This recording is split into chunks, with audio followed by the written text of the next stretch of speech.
For most of human history, winter sleep was not about luxury or personal space. It was about heat retention, survival, and, well, waking up functional the next morning.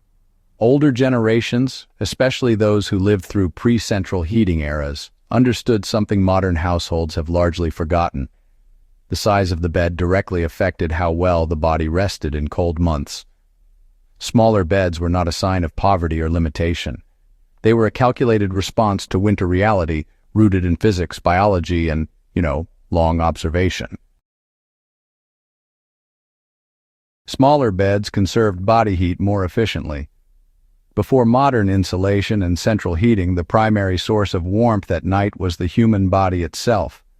A smaller sleeping surface reduced the amount of cold air surrounding the sleeper. Less exposed space meant less heat loss.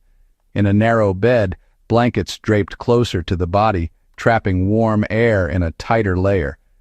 This created a stable microclimate that stayed warm through the night instead of constantly bleeding heat into empty space. This is why historical bed frames were shorter and narrower, even for adults. People were not smaller by accident. Beds were built to reduce dead air zones. The same principle is still used today in cold weather survival shelters, sleeping bags, and even military bivouacs. When heat is limited, space becomes the enemy. Bedding systems were designed for compression, not sprawl.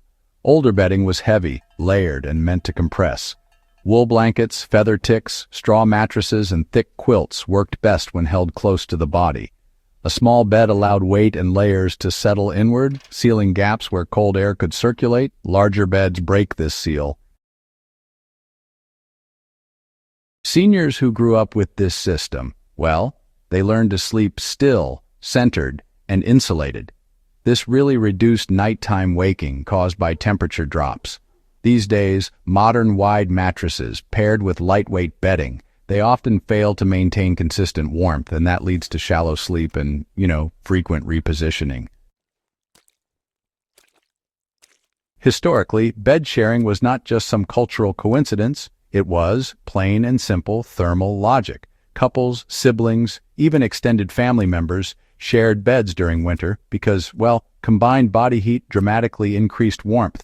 Smaller beds made this more effective, too. Close contact minimized exposed surface area and, stabilized temperature throughout the night. This practice, it extended well beyond homes. Inns, military barracks, and frontier settlements all relied on shared sleeping arrangements during cold seasons. Seniors who recall these setups often describe deeper, uninterrupted sleep, not because conditions were comfortable, but because, warmth was constant. Smaller beds naturally encouraged folks to curl up or sleep on their sides, which helped reduce heat loss. Lying flat and all spread out, that just exposes more of your body to the cold air. Compact beds really limited how much you could move around and, honestly, reinforced those postures that kept you warmer. This way, you'd have less muscle tension from the cold, and your body didn't have to wake itself up just to try and get warm again. Now, this isn't just speculation. Even today, cold weather sleep research shows that curling up in a compact posture actually reduces the strain on your metabolism overnight. But, older generations didn't need studies to tell them that. They learned it the hard way, through experience. Winter bedrooms were kept smaller for the same reason beds were made small. Heat was both expensive and tough to produce. A narrow bed would fit right into a compact room with thick walls, low ceilings, and barely any airflow. The bed itself became part of a whole system to keep warm. Think curtains, bed hangings, and sometimes even those old enclosed box beds you'd find up in Northern Europe. These designs, they trapped warmth around the sleeper, not the entire room. Seniors who slept in these environments often experienced fewer nighttime chills and more consistent rest, even when indoor temperatures dropped close to freezing.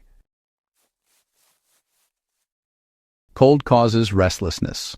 When warmth fluctuates, the body wakes up to adjust position or pull covers back into place. Smaller beds reduce this problem by limiting movement. Covers stayed aligned, body heat remained concentrated, and sleep cycles were less likely to be interrupted. This explains why many seniors report sleeping worse today despite better mattresses. Larger beds invite movement, uncovered edges, and temperature swings that fragment sleep. Now, this principle doesn't mean you have to go back to living exactly like folks did in the past. Modern sleepers can, use the same idea by just reducing their effective sleeping space during the winter months. Things like using mattress toppers that fit real snug, sleeping closer to one side of the bed, or layering on heavier blankets that press down rather than just floating above you. All of these can kind of recreate the warmth you'd get from those smaller beds.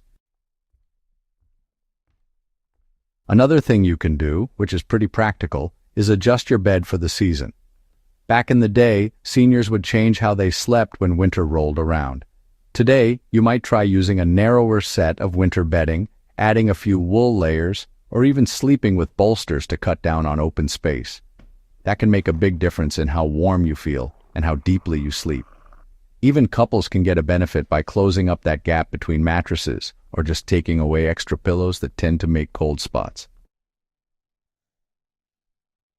As we age, our bodies just don't regulate heat as well as they used to. Folks in the past would deal with this by sleeping in ways and places that kept heat from escaping. Smaller beds really helped with that. They took some of the load off the body's metabolism. That's actually one reason why older generations often slept more soundly through the winter than a lot of seniors do these days in big, drafty beds that don't hold heat well. Now, the lesson here ain't about nostalgia. It's really about applied historical knowledge. Smaller beds worked, you see, because they matched up with our human physiology and the cold, hard reality of winter. This whole practice, it reflects a bigger pattern in how folks used to live, choosing efficiency over excess. Seniors, they slept better not because life was any easier, but because their living systems were tuned just right for the conditions. Smaller beds, for example, were just one part of a thoughtful winter strategy, balancing comfort, survival, and saving energy. When you really get this, it kind of changes how you think about sleep, aging, and adapting to the seasons, and it serves as a reminder that progress, it doesn't always mean things are getting better. If you value practical historical knowledge that still works today, go on and subscribe to Wisdom for the Journey and share this with folks who care about learning from the past instead of just brushing it off.